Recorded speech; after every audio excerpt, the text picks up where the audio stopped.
A very good evening. Nice to have you join us on the news at 5, live from Channels Television. I'm Dominic Iwiwu with the stories and reports we're tracking at the moment. The Senate has begun a heated debate on Nigeria's worsening security situation following a motion by Lola Ashiru from Kwara South on the urgent need to address escalating insecurity in Kwara, Kebbi and Niger states and calls for immediate and comprehensive federal intervention. The motion highlighted recent attacks, including the abduction of school children in Kebbi and concerns about military withdrawals and compromised operations. An uproar occurred when Senator Seriake Dixon, in his argument, warned that Nigeria is losing prestige and integrity before our eyes, accusing the majority caucus of managing the issues rather than confronting them. His comments triggered an uproar from APC lawmakers and his microphone was cut off. As some lawmakers continue to propagate the claim that security agencies know the locations and motives of bandits, Senator Akpabio condemned attempts to frame the crisis along religious or sectional lines. The Southern Governors Forum is advocating a joint security outfit as part of plans to improve the security architecture of the region in the face of the current security breaches in the country. The Ogun State Governor Dapo Abiodun, who is also the chairman of the forum, in his opening address emphasized the need for a state police regional security architecture for intelligence gathering, while also canvassing digital strategies in combating the current security challenges. The forum demanded the establishment of safe school programs and federalism for development.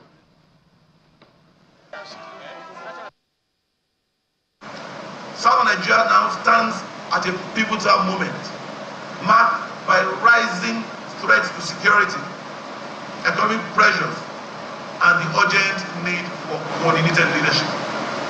Recent abductions in schools, religious centers, and rural communities across the country demonstrate that no region is isolated from organized criminality or violent extremism.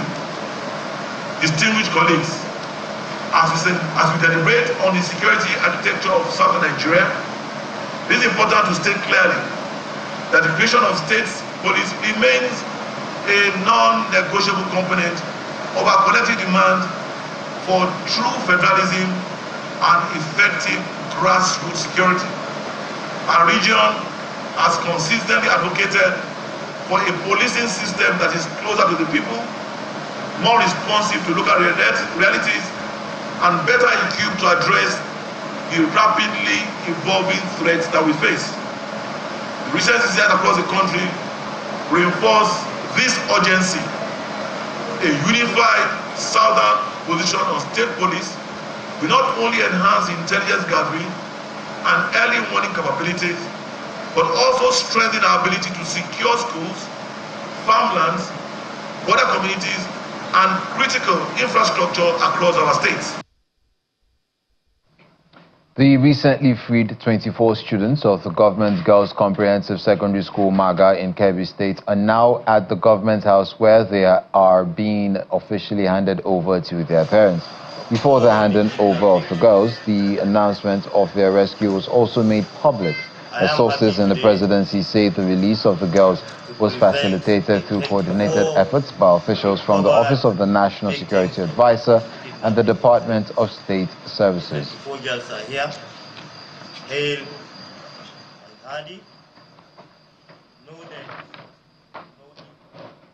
The Edo State Special Security Squad has demolished some properties linked to suspected kidnappers in Egbayaden community, Ovia North-East local government area of the state.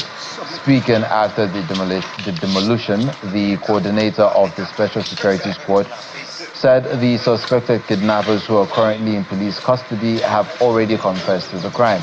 He warned that the state government will not relent in efforts to curb heinous crimes, noting that the demolition exercise will be a continuous one.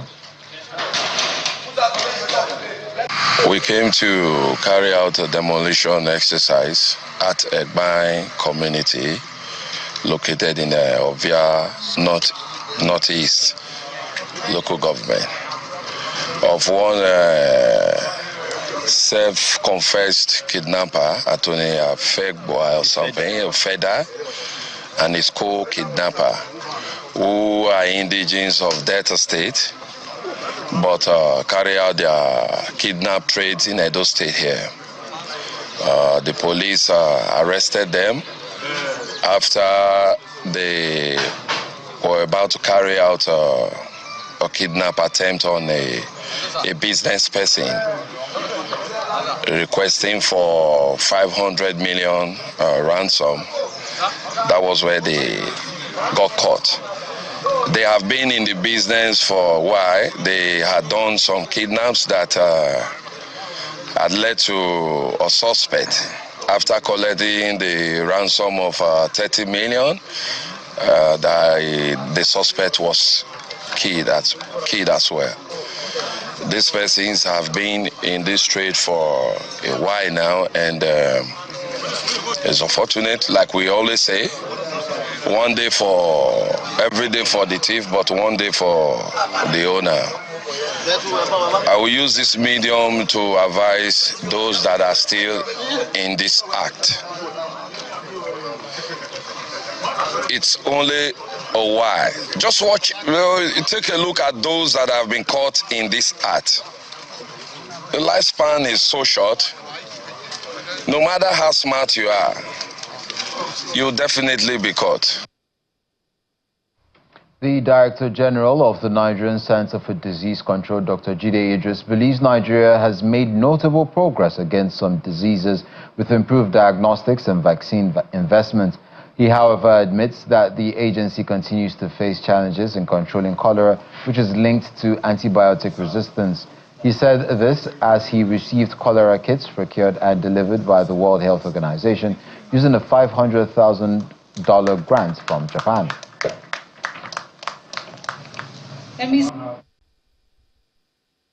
Nigeria deeply values Japan's long-standing partnership. This support delivered through Japan WHO Cholera Preparedness and Response Grant comes at a time when Nigeria continues to strengthen its lessons from the 2024 cholera seasons. The donation, like Admiral mentioned, includes cholera central kits and peripheral kits, oral rehydration points kits, IPC materials, laboratory strengthening modules, diagnostic tools, sanitation hardware, logistics support and life-saving supplies for CTC, that's cholera treatment centers, cholera treatment units, and oral rehydration points nationwide. These resources will significantly enhance our national state-level capacity for treatment, early detection, and rapid response to outbreaks. As earlier highlighted by WHO and NCDC teams, cholera continues to pose a recurrent threat in Nigeria, driven by inadequate access to safe water and sanitation, population displacement and insecurity, weak community-based surveillance, gaps in oral cholera vaccine coverage, and insufficient wash infrastructure.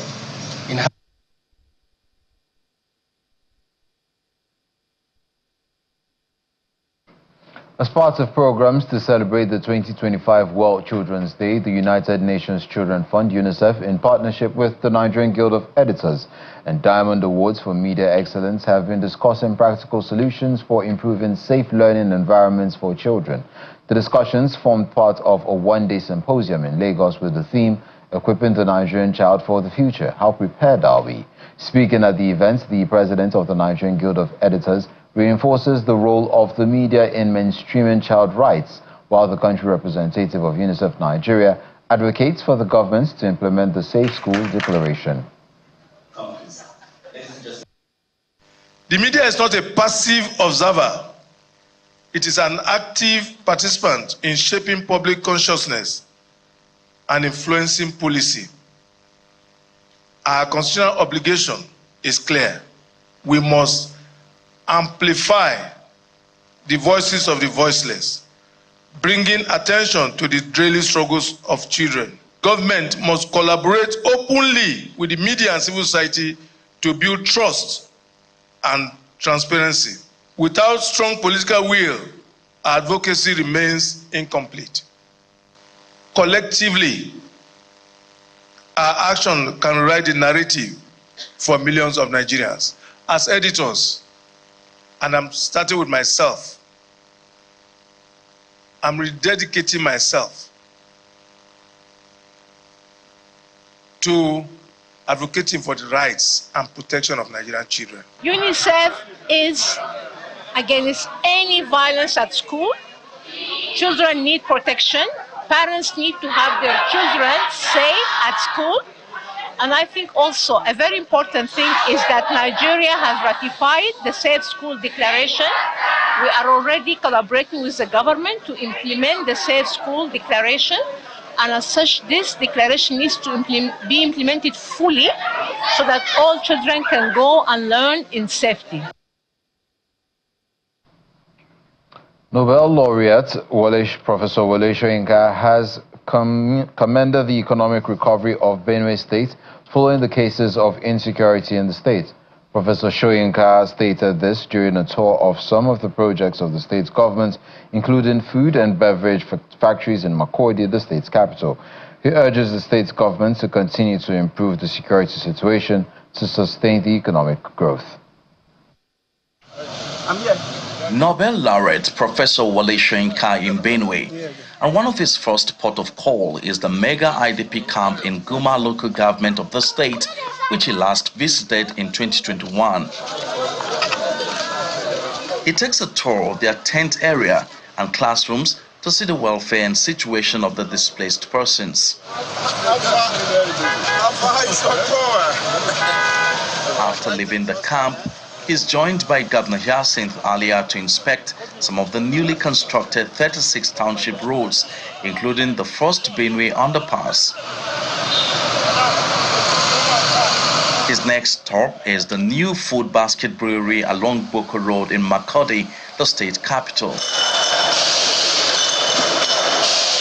He also tours the Benue Fruit Juice Factory, which is managed by the Benue Investment Property Company Limited. He tested our Ziva beer, and he said in the next 2 weeks that when we start the production, we should be able to send him some carton. So we went to also the juice factory, which will be commencing, and we'll plug people that have orchard to come, bring the orange so that we'll produce. Impressed by the projects and the factories, Professor Soyinka believes the state is making progress from where insecurity almost brought it to its knees. Finally, and I've been trying to come here to say thank you, and also to renew contact to assure him that Benue is still very much on my mind. What has attached me to this state? Benue was sort of almost, if not exactly, the hub of terrorist affliction. The state government believes the effort will curb capital flight and boost internally generated revenue, which some of the retailers are already commending. I sell like 30 in a day. That is, I'm able to raise 3,000 naira without being stressed out. Yes, as my profit in a day. I buy this umbrella, I sit here, sometimes I buy 40 in a day, sometimes 50 again, sometimes 30, and I sell. And all those surprise, sometimes I buy here, I surprise people outside. The administration is targeting improved business environment to create livelihood support systems for vulnerable groups in the state through trade. Back, the federal government is linking its economic progress to the African Continental Free Trade Area, describing the deal as a transformational platform to boost industrial growth, expand regional trade, and secure greater value for Nigerian producers and investors. The Minister of Industry, Trade and Investment, Mrs. Jumoke Oduwole, stated this at the inaugural AFCTA Public-Private Press Summit in Abuja. Our correspondent Benny Ark reports. The Federal Ministry of Industry, Trade and Investment is hosting the first ever Public-Private Press Summit on the African Continental Free Trade Area Agreement. The forum is designed to deepen understanding of the agreement and align Nigeria's priorities for maximum value in the One African market. The summit brings together top government officials, private sector leaders, development partners, and the media. The focus is to strengthen collaboration across all sectors and set targets that will boost Nigeria's participation and competitiveness under the agreement. Nigeria was designated by the bank as one of the 5 key intra-African trade hubs that we need to work with to make the AfCFTA a reality. So we will provide all the support that is required to ensure that the AfCFTA works. The federal government used the opportunity to canvass for greater collaboration to give Nigeria a leading edge under the agreement. As we move towards the end of this year, this summit is our platform to align our vision, to refocus ourselves, to look at what we've done last year, this whole year, I'm already in 2026, and what we're going to do across the new year. We must ensure that our collective efforts going forward are intentional and coordinated towards achieving our economic agenda. Maybe as part of the knowledge sharing is to ensure that we are not elitist in the definition of trade, so that we can actually exploit our governance structure and ensure that every local government, or even below the local government, every ward can understand that the pre-trade arrangement could be an opportunity for them to be deliberate about something of value that is generated in that unit of governance and can mobilize support so that they can do better. The summit ends with a call for stronger synergy between the government, the private sector, and the media to drive a one Africa market powered by Nigerian innovation and production capacity. New trade intelligence tools and national action plan were also unveiled. Benny Ark, Channels Television News.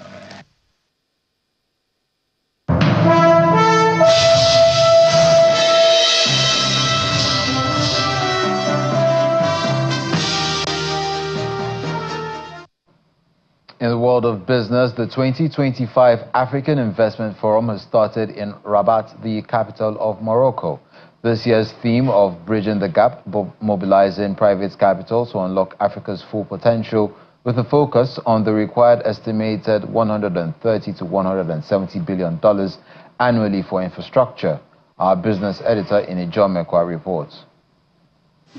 The Africa Investment Forum has been described as a multi-partner investment platform for Africans to garner capital, especially from the private sector, and work with it. So, though it was launched in 2018 and has already capitalized about $22 billion in investment, the organizers, chief of which is the African Development Bank Group, say that there's still a whole lot of ground to cover, and that's why for 2025 they're looking further into how they can get private investment and private capital for the development of the continent. Strategies and steps for bolder and more deliberate use of Africa's capital take center stage as the market days officially open.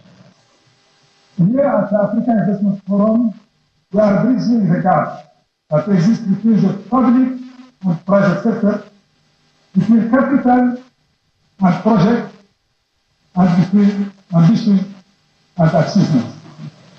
And for all of the 3 days of the market days, topics such as accelerating private investment through conducive enabling environment, investing in resilient energy solutions, unlocking the path to scalable private investment in Africa will be on the table. John Mekwa reporting for Channels Television News. A Nigerian technology company, Task Systems, a member of the Zynox Group, has emerged as the winner of the prestigious Microsoft Best Partner Award 2025 in California, United States, and outperforming over 4,000 corporates from more than 100 countries.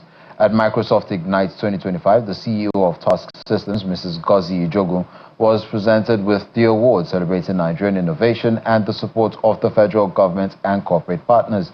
Mrs. Ijogun described the award as a testament to the growing innovation coming from Nigerians over the past decade. The recognition is seen as a rebranding of Nigeria on the global stage at a time when the country's international reputation has faced challenges. Mrs. Ijogun was appointed CEO of the 38-year-old Task Systems on April 1, 2023 by CEO Stan Ake, a Forbes-recognized African tech icon and serial entrepreneur with a mandate to grow the company into Africa's leading technology firm. Nigeria's Federal Competition and Consumer Protection Commission, FCCPC, has announced new restrictions limiting digital lending companies to a maximum of 5 mobile applications as part of ongoing efforts to sanitize the online lending space. The Commission says the move is aimed at curbing predatory practices, reducing data abuse, and tightening regulatory oversight in a sector that has expanded rapidly in recent years. According to the FCCPC, many lenders operate multiple unregulated apps, making monitoring difficult and enabling harmful practices such as harassment, privacy violations, and hidden charges. And that's it on Business News and News at 5. I'm Dominic Iwiwu. Up next is The World Today.